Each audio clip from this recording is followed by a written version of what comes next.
বিসমিল্লাহির রহমানির রহিম। কবিতা বানভাসীদের কান্না। কবি ফেরদৌস আহমেদ। তোমরা যখন সোনার খাটে বিভোর ঘুমের দেশে, আমরা তখন রাত্রি কাটাই ঘরের চালে বসে।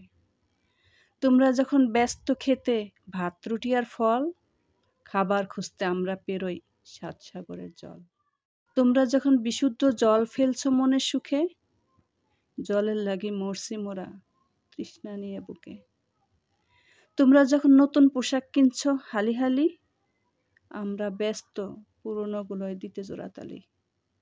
তোমরা যখন একটু রোগেই ওষুধ কিনে খাও, আমরা রোগে মরি মরি পাই না ওষুধ তাও।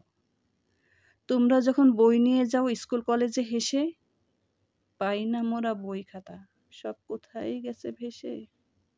তোমরা যখন আলোক জেলে রাতকে করো দিন, সন্ধ্যাবাতি দিতেই মোরা পাই না কেরোসিন।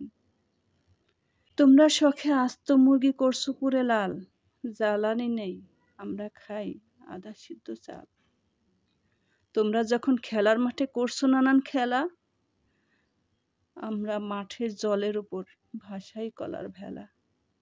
তোমরা যখন মুস্কি হাসো আউশের ক্ষেত দেখে, তলিয়ে যাওয়া জমি মোদের জল এনে দেয় চোখে।